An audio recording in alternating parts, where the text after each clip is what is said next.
Assalamualaikum warahmatullahi wabarakatuh.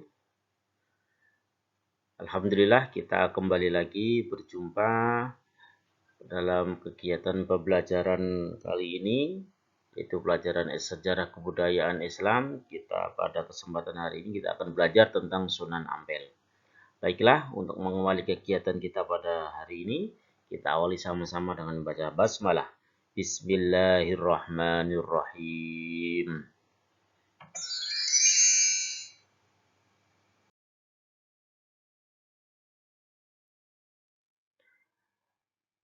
Hari ini kita akan belajar tentang Sunan Ampel. Supaya sebelum lebih lanjut kita membahas Sunan Ampel, kita terlebih dahulu harus mengetahui riwayat dan silsilah keluarga Sunan Ampel.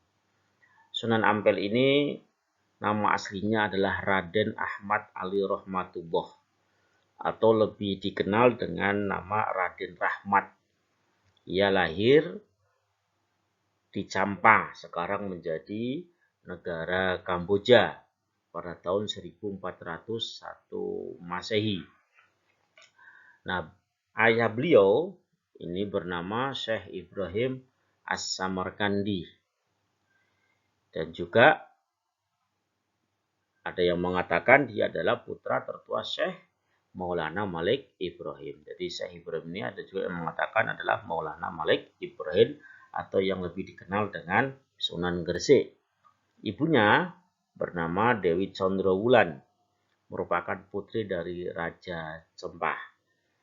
Nah, setelah berdakwah di Champa bersama dengan orang tuanya, akhirnya Sunan Ampel kemudian berhijrah berdakwah ke Nusantara, tepatnya di Pulau Jawa, dan bermukim di daerah Ampel, yaitu sekarang wilayah Surabaya.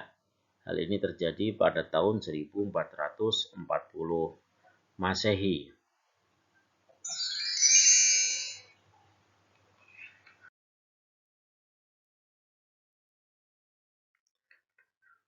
Kemudian Sunan Ampel dalam kehidupannya, beliau menikah dengan Dewi Condrowati. Dewi Condrowati ini adalah, atau nama lainnya Nyai Ageng Manila, merupakan putri Adipati Tuban yang bernama Tumenggung Aryateja. Dari pernikahannya ini, beliau mempunyai 5 anak. 1 Siti Syariat, 2 Siti Mutmainah, 3 Siti Hafsah, 4 Raden Maktum Ibrahim yang nanti akan dikenal dengan Sunan Bodang, dan Raden Qasim yang dikenal dengan Sunan Derajat. Kemudian Sunan Ampel menikah kembali dengan Dewi Karimah dan dikaruniai 2 anak, yaitu Dewi Murtasiah yang nanti akan dinikahkan dengan Sunan Giri, dan Dewi Murtasimah yang nanti akan dinikahkan dengan Raden Fatah, itu Raja Islam Demak yang pertama. Nah, ini adalah gambar atau bagan silsilah keluarga daripada Sunan Ampel, yaitu putra dari Sunan Maulana Malik Ibrahim atau Sunan Gresik, dan Sunan Maulana Ibrahim adalah putra dari Syekh Jumuddin Kubro. Ya, kemudian ditarik langsung ke atas sampai kepada Rasulullah Shallallahu Alaihi Wasallam. Nah, ini silsilah keluarga Sunan Ampel.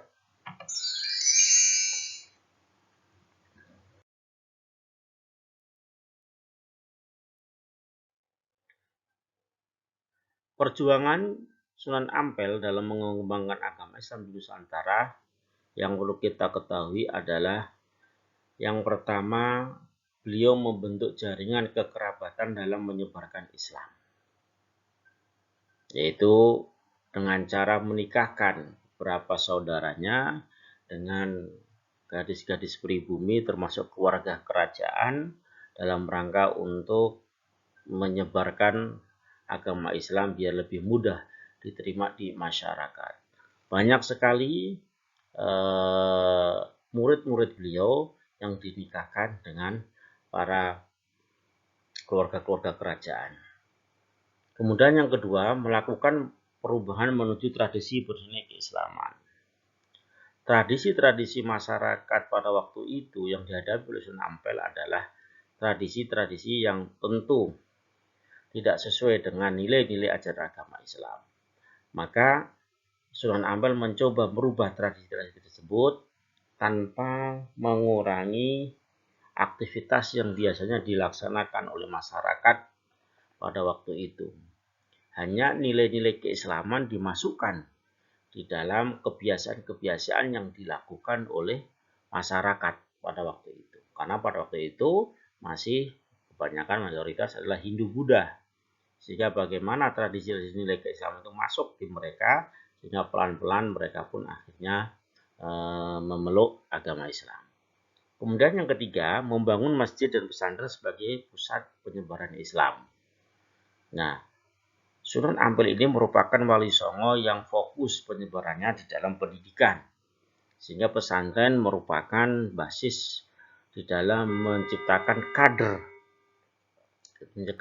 untuk menyebarkan agama Islam, sekaligus masjid sebagai pusat dakwahnya. Dan banyak sekali santri-santri beliau atau murid-murid Sunan Ampel ini yang akan kedepannya menjadi orang-orang yang menyebarkan agama Islam, termasuk bagian daripada wali songo yang lainnya.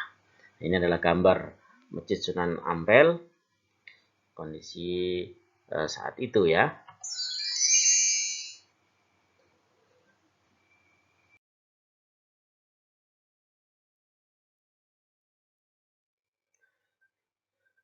Ada ajaran Sunan Ampel yang sangat terkenal, yang kemudian dikenal dengan falsafah Molimo, yaitu falsafah atau ajaran yang meninggalkan 5 perkara. Ya, ada 5 perkara yang harus ditinggalkan. Yang pertama adalah momain. Momain itu tidak mau berjudi, ya. Kemudian mau ngombe, tidak mabuk-mabukan. Ketiga adalah mau maling, tidak mencuri. Keempat, mau madat, tidak menghisap sandu atau narkoba atau narkotika, dan madon atau tidak berzina. Nah, kelima falsafah ini sangat diterapkan sekali oleh Sunan Ampel di dalam kehidupan masyarakat. Karena pada waktu itu, kondisi pada waktu itu, masyarakat yang memang belum banyak mengenal tentang nilai-nilai keislaman, masih banyak melakukan hal-hal tersebut. Sehingga Sunan Ampel mencoba mengajarkan 5 perkara ini yang harus dijauhi oleh masyarakat. Makanya ini dikenal dengan istilah falsafah Mohlimo. Kemudian Sunan Ampel adalah wali songo yang pertama kali menciptakan huruf pegon. Huruf pegon itu adalah huruf Arab tetapi berbahasa Melayu atau berbahasa daerah. Nah, sering yang mungkin sudah kita pelajari bersama, di tulisan pegon itu adalah hasil karya daripada Sunan Ampel yang sampai sekarang masih bermanfaat digunakan di pesantren-pesantren.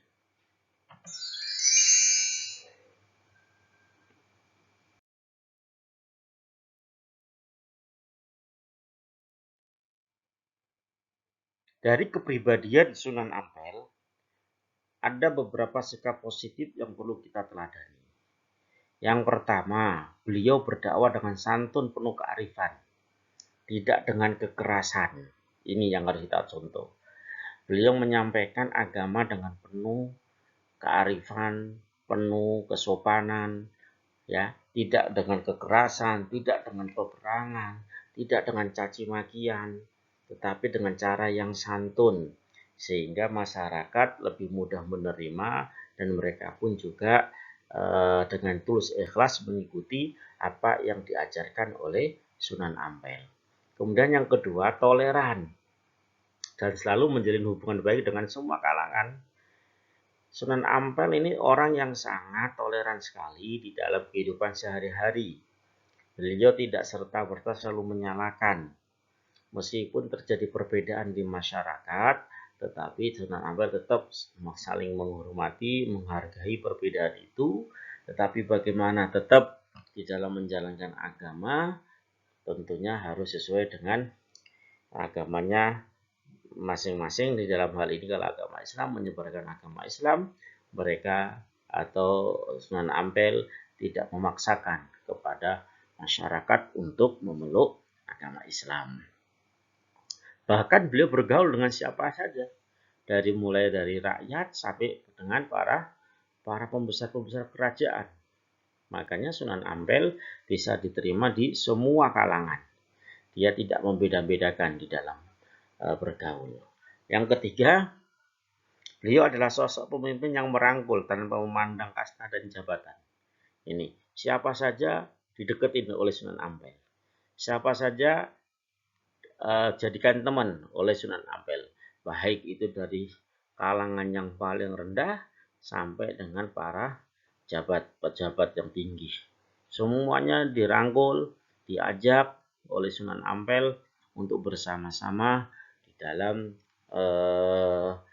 menjaga keberadaan wilayah untuk biar tetap aman dan sentosa. Kemudian 4, seorang guru yang mendidik dengan penuh keikhlasan. Nah, Sunan Ampel ini adalah seorang pendidik yang sangat ikhlas sekali di dalam mendidik santri-santrinya, murid-muridnya. Karena dengan keikhlasannya itulah santrinya begitu banyak, kemudian banyak orang yang memeluk agama Islam, bahkan santri-santrinya pun ikut menyebarkan agama Islam di wilayahnya masing-masing. Karena apa? Berkat keikhlasan yang dilakukan oleh Sunan Ampel di dalam mendidik mereka. Nah, anak-anak, setelah lama sekian berjuang berdakwah menyebarkan agama Islam di wilayah Ampel, maka Sunan Ampel pada tahun 1478 Masehi beliau wafat dan dimakamkan di sebelah barat Masjid Ampel, Surabaya. Nah, ini kita lihat, itu adalah gapura mau masuk ke makam, dan yang bawah itu adalah makam Sunan Ampel. Dan kalau yang di tengah ini adalah gambar ketika kita mau masuk lokasi masjid dan makam Sunan Ampel. Baik, saya kira ini dulu pelajaran kita pada kesempatan hari ini. Mudah-mudahan ada manfaatnya dan bisa lebih diperdalam lagi dengan membaca buku-buku yang lainnya. Dari saya, kurang lebihnya mohon maaf. Kita akhiri sama-sama dengan bacaan hamdalah. Alhamdulillahirabbil alamin.